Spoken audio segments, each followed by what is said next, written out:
Welcome to this explainer. I want you to close your eyes for a second and just imagine the greatest myth in human history, a literal pinnacle of ancient civilization, swallowed whole by the sea in a single day and night of total misfortune. Now, for centuries, we've pretty much treated the story of Atlantis as just that, a beautiful fairy tale, a philosophical allegory. But what if we've been looking at it all wrong? What if this sinking of Atlantis isn't just a myth, but literally the absolute greatest lost crime scene in the history of planet Earth? Today, we're going to investigate the clues left behind to see if the ancient world has actually been hiding a monumental truth right under our noses.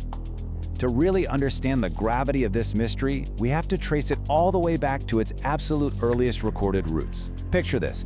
It's around 630 BC, and a Greek statesman named Solon is on a long journey to Egypt.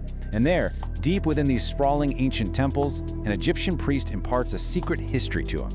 He spoke of a truly glorious, majestic capital, saying Atlantis thrived and developed tremendously, but then was washed away by the waters 9,000 years ago. This legendary account was eventually passed down to Solon's distant relative, the great philosopher Plato, who cemented it in human memory forever. All right, let's dive into part one, the mythology of Atlantis and Poseidon's design. So according to the original myth, the god of the sea, Poseidon, fell in love with a mortal woman named Cleito. And to protect her, he entirely reshaped the earth where they lived. I mean, he was a god, right? So moving mountains and oceans was pretty effortless. But here's the crucial part. He carved the land into a highly specific, iconic geometric shape. He made a central island and surrounded it perfectly by 2 outer rings of land and 3 concentric rings of water. This blueprint is incredibly specific. It's a detail we really need to keep firmly in mind. From that central island, a breathtaking utopia blossomed. Poseidon created 2 natural springs, one hot and one cold, which caused vegetation to just grow everywhere abundantly. He fathered 5 pairs of twin boys, divided up the kingdom among them, and his eldest son, Atlas, became the supreme king. This majestic capital was heavily fortified, and they built it using a very distinct combination of white, black, and red stone extracted straight out of the earth. It was a thriving hub of maritime trade, heavily populated, and apparently even home to a massive population of elephants. The sheer majesty of this lost world is just so palpable when you read the ancient texts. Now let's do a little math. The Egyptian priests told Solon that Atlantis was destroyed 9,000 years before their conversation. Since Solon lived roughly 2,600 years ago, that gives us a highly specific timeline for the destruction of Atlantis, roughly 11,600 years ago. I want you to remember that number, 11,600, because as you'll see, it is the absolute cornerstone of our entire investigation. We have looked at the Greek perspective, but the echo of this disaster actually isn't isolated to Plato, which brings us to part 2, Great Flood Memory, and its global echoes. Think about this. Virtually every major religion and ancient culture on the planet possesses a story of a great deluge, a massive flood that wipes out humanity, followed by a sudden rebirth. In the West, obviously, we're deeply familiar with Noah's Ark, but travel all the way across the world to Vietnam, and you find the ancient tale of the gourd and the bamboo rat, where humanity is similarly saved from a world-ending flood. Disparate cultures, separated by immense, impassable oceans and thousands of years, all somehow telling the exact same foundational story. It really forces us to ask a profound question. Why? Are these simply a coincidence of human storytelling, or is it possible that these ancient myths are not just creative fiction, but the collective, shared trauma of a very real, global catastrophe? A catastrophe that literally nearly wipes our ancient ancestors off the face of the earth. To answer that, we have to shift our focus to our primary scientific suspect. Welcome to part 3, Traces of the Ice Age and the Mystery of the Younger Dryas. So, geologists and scientists have identified a highly dramatic climate event called the Younger Dryas. Around 12,600 years ago, bam! Possibly due to a massive meteor strike or a severe shift in the Earth's orbit, the planet plunged into a brutal freezing ice age. And this harsh freeze lasted for 1,300 years. But it's actually not the freezing that is the prime suspect here. It's how abruptly the freeze ended. The Earth suddenly and violently warmed up, causing massive continent-sized glaciers to melt at a terrifying speed, which triggered devastating megafloods that radically reshaped the entire globe. And here is the absolute kicker, exactly when this happened. The violent end of the Younger Dryas, the exact moment that unleashed these world-altering megafloods, occurred precisely 11,600 years ago. Let that sink in for a second. The geological record of the most catastrophic global flooding in human history aligns perfectly to the exact millennium with the date the Egyptian priest gave to Solon for the sinking of Atlantis. The wrath of the gods was, very likely, a real-world climate disaster.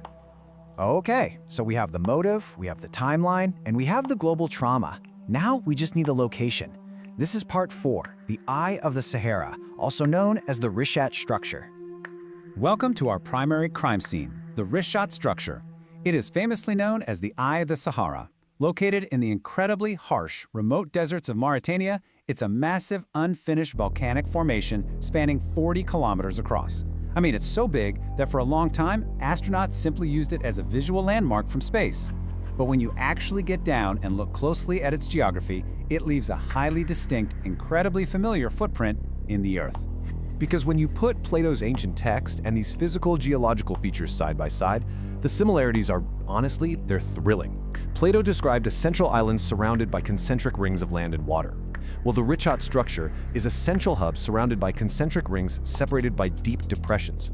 Plato said Atlantis had mountains to the north. The Rishat has the actual Atlas Mountains sitting right directly to its north. Plato described proximity to the ocean. The Rishat is covered in massive salt deposits, perfectly indicating an ancient sea entrance. And finally, those hot and cold springs of myth, the Rishat's volcanic origins would naturally produce varying geothermal water temperatures. It is an astonishing match. Now, I know what you might be thinking. How could a prosperous maritime empire exist in the middle of the driest desert on Earth? That doesn't make sense, right? Well, because 11,600 years ago, the Sahara was definitely not a desert. Due to a natural wobble in the Earth's axis, the climate was completely different. The Sahara was entirely green. We're talking vast, lush savannas teeming with life. Geological evidence proves a massive river once flowed directly toward the Rishat structure. Archaeologists have found ancient Angeline artifacts scattered all over the area, and cave art in regions like Tassalini and Azer depicts giraffes and panthers. You know, animals that absolutely require a thriving wet ecosystem to survive. So the Rishat location isn't just a geological match. Historically, it was more than capable of supporting a massive civilization. So if a magnificent civilization really did thrive in a green Sahara, what actually happened when the ice melted? Let's uncover part 5, Buried History and the Megaflood. There's a really fascinating detail in Plato's account. He says that Atlantis didn't just sink. He explicitly noted that the sea in that area became blocked by impassable mud, making the whole region completely inaccessible by boat. Meanwhile, if we look back at Egyptian mythology, they speak of something called Nun, a chaotic, primordial, raging ocean of water that existed before the current world was created. Connect the dots here. Both of these ancient stories are perfectly describing the catastrophic, muddy, utterly chaotic aftermath of a colossal tsunami sweeping across a landmass. And the physical evidence for this mega-tsunami is, frankly, staggering. Deep in the Sahara Desert, archaeologists have literally found the remains of 14,000-year-old sea animals. Across the desert sands, there are giant water ripples spanning for kilometers. And to be clear, these are not wind dunes, they are massive watermarks. Over in Egypt, the Great Sphinx displays heavy water erosion, strongly suggesting it was built thousands of years earlier when the Sahara actually experienced torrential, heavy rains. And over in Turkey, the incredible discovery of Göbekli Tepe absolutely proves that incredibly complex advanced human societies existed 12,000 years ago, which completely rewrites our textbook timeline of human progress. So when you take a step back and put all of these pieces together, a pretty chilling hypothesis emerges.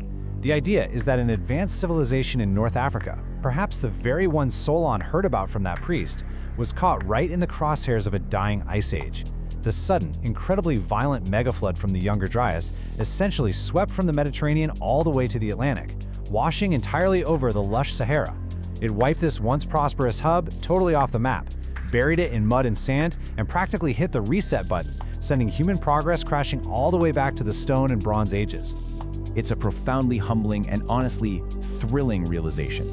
The story of Atlantis isn't just some fairy tale. It might just be the faint, surviving memory of our own ancestors surviving the literal end of their world. And it leaves us with one final, pretty haunting thought.